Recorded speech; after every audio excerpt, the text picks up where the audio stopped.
গজল বলি একটু গাইবই, আরো জোরে বলেন গাইবি। শোয়নি স্বপনি শুধু মা, তোমার কথা মনে হয়, কতদিন দেখি না তোমার, ভুলে কি গেছো আমার, ভুলে কি গেছো আমার, আদর সোহাগ মাগো আর কথা পাবো, কার চলে আমি নিজেকে জড়াবো, কার কাছে ধরবো মিছে বাইনা, তোমার মতো কেহ নাই, শোয়নি স্বপনে শুধু মা, তোমার কথা মনে হয়, আমার ভুবন জুড়ে শুধু দুঃখ জ্বালা, কে আর পরাবে আমায় সুখের সীমালা, আমার ভুবন জুড়ে শুধু দুঃখ জ্বালা, কে আর পরাবে আমায় সুখের সীমালা, কপালে কে দেবে আর কাজলে রুটি, তুমি জেনে ধরায়, শোয়নি স্বপনে শুধু মা, তোমার কথা মনে হয়। ঠিক না বলে? যার মা নাই, যার বাবা নাই, সে বোঝে সে কত অসহায়। হাজার কোটি টাকার মালিক হোক, যত ধন দৌলত টাকা পয়সা বাড়ি গাড়ির মালিক হোক, মারহাবা কর। আরো জোরে। আমার লেখা একটা গজল আছে, আমি সেই 9, 10 থাকতে লিখেছিলাম, একটু গাইবো? পছন্দ করবেন আপনারা?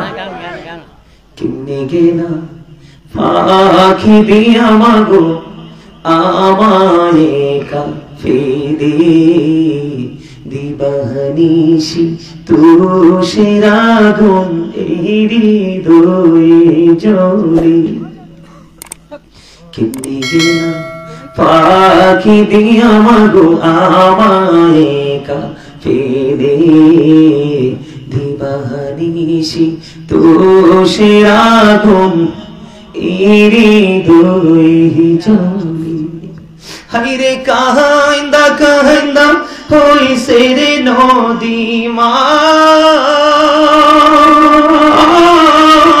হাইরে কাহিন্দা কাহিন্দা হইছে রে নদী আমার নয়ন জলে,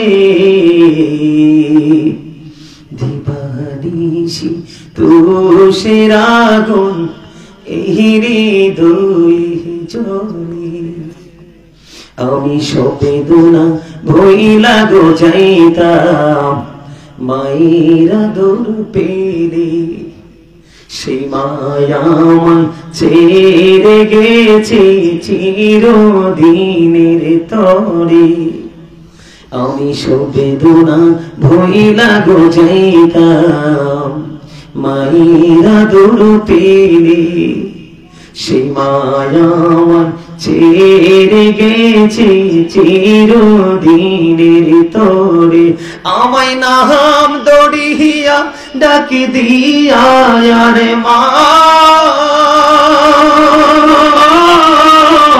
আমায় নাম দড়িয়া ডাকি দিয়া কে নিবে রে ঘরে, দিবানিশি তুষের আগুন এই হৃদয়ে জ্বলে। মারহাবা কর না?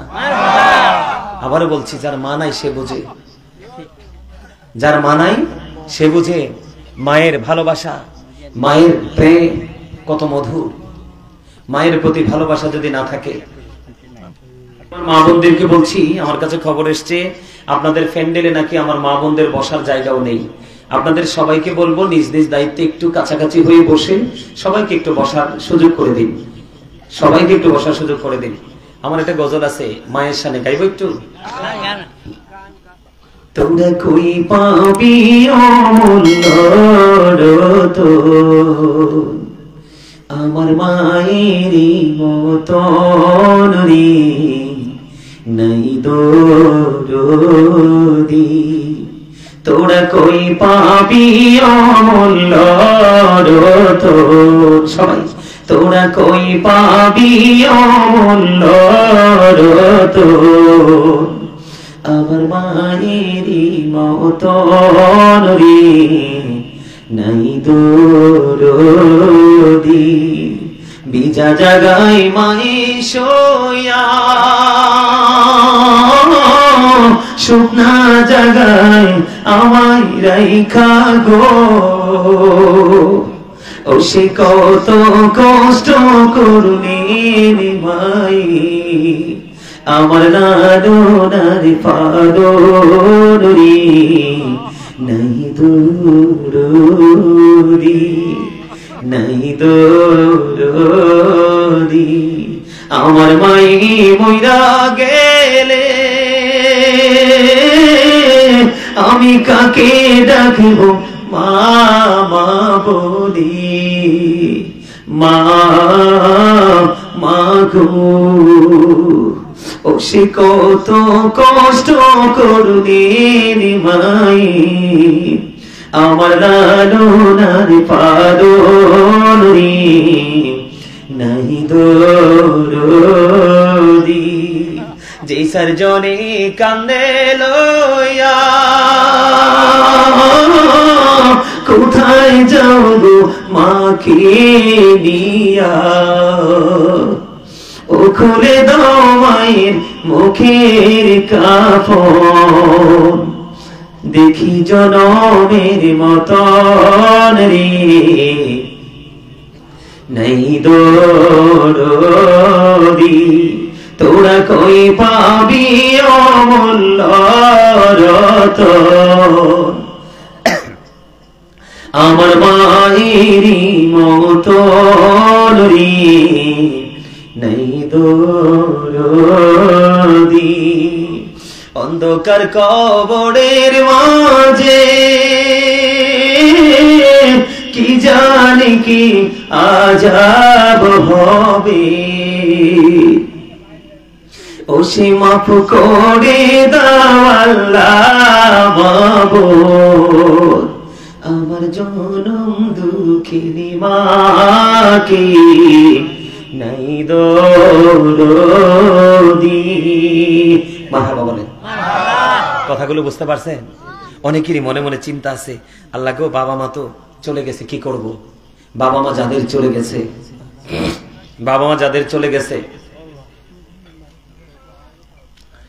এদিকে তাকান অনেকে হয়তো বাবা মা থাকা অবস্থা গরিব ছিলেন টাকা পয়সা ছিল না বাবা মা চলে যাওয়ার পর আল্লাহ আপনাকে অর্থ দিয়েছে দৌলত দিয়েছে আছে না এরকম আমাদের মাঝে কথা বলেন আছে নাই আর জোরে আর একটু জোরে বলেন আছে না নাই আপনাদের সবার চিন্তা অনেকের বাবা মা আপনি গরিব ছিলেন অর্থ ছিল না আপনি বাবা মা চলে যাওয়ার পর আল্লাহ আপনাকে অর্থ দিয়েছে আপনি বাবা মাকে কেমন করে ভালোবাসবেন আপনার বাবা মাকে ভালোবাসার ধরন হলো আপনি গরিব মিসকিনকে খাওয়াবেন কি করবেন গরিব মিসকিনকে খাওয়াবেন মাদ্রাসায় বাচ্চাদেরকে খাওয়াবেন বাসায় দাওয়াত দিয়ে হুজুরদেরকে দিয়ে মিলাদ পড়াবেন খাওয়াবেন আয়োজন করবেন কোরআন খতম করবেন মসজিদ মাদ্রাসা রাস্তা জন উন্নয়নমূলক কাজে আপনি কি করবেন দান সাদাকা করবেন এগুলো আপনার বাবা মার কবরে হাদিয়া চলে যাবে আমার রাসূল বলেছেন প্রত্যেকটা জুম্মার দিনে জুম্মার নামাজ শেষে বাবা মার কবর জিয়ারত করো তোমাকে আল্লাহ রাব্বুল আলামিন পিতামাতার বাধ্য সন্তান হিসেবে কবুল করে নেবে রাসূল আরো বলেছেন বাবা মরে গেছে কিন্তু বাবার বন্ধু বেঁচে আছে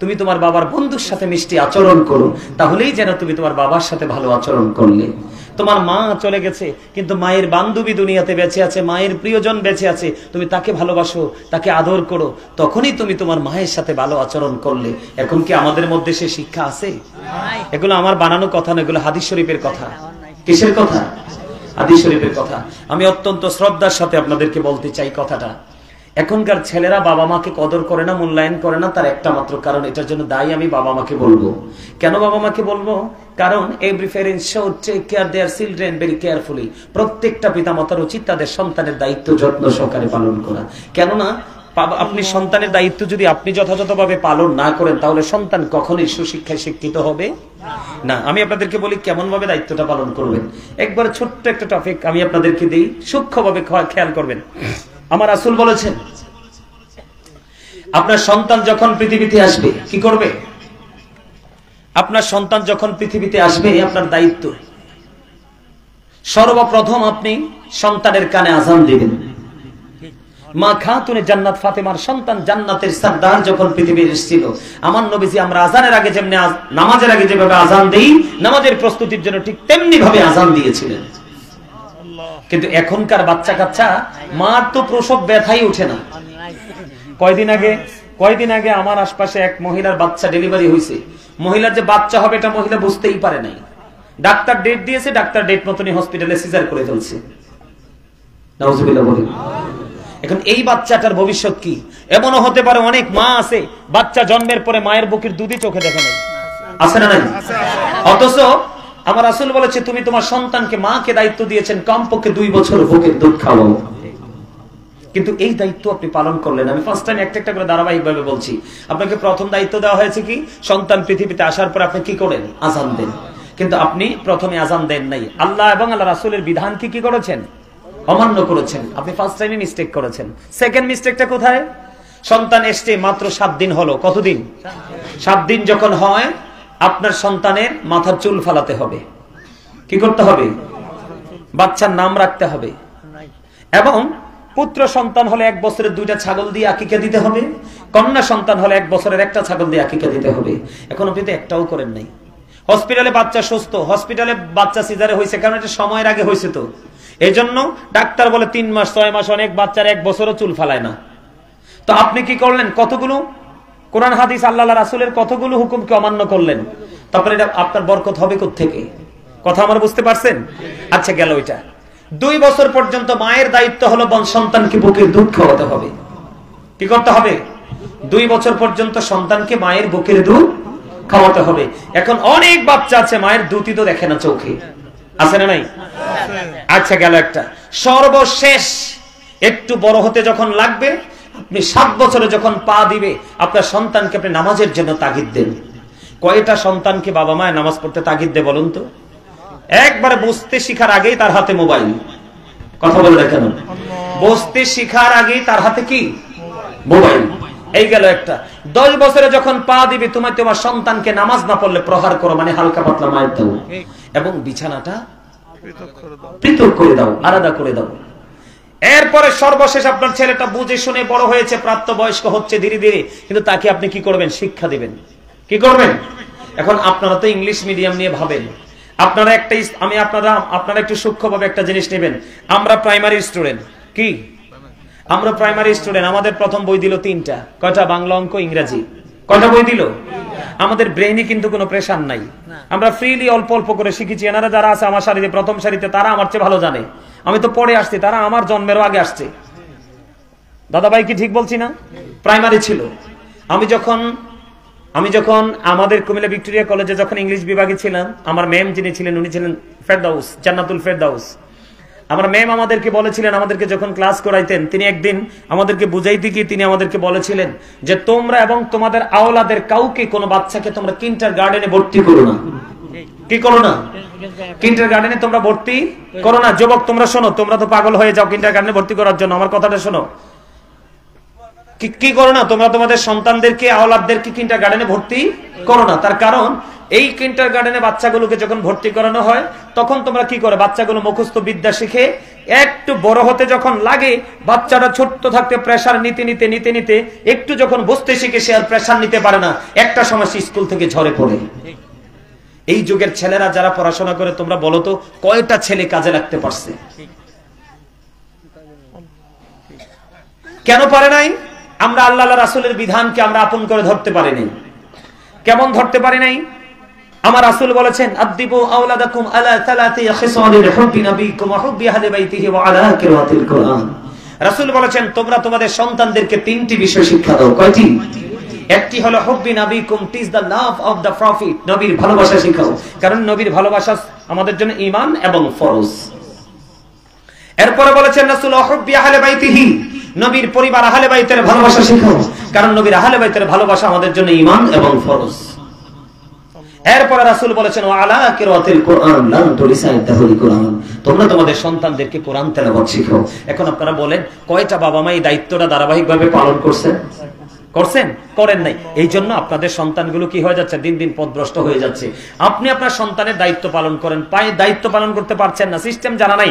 আপনি একজন আলেমের সাথে বন্ধুত্ব করে, তার সাথে যোগাযোগ করে আপনি আপনার বাচ্চাটাকে সুশিক্ষায় শিক্ষিত করেন, তাহলে কিন্তু পিতামাতার সাথে যে দুর্ব্যবহার সন্তান করে অভিশপ্ত হচ্ছে, এটা আর আপনার আমার সমাজে হবে না। বুঝতে পারছেন? আর জোরে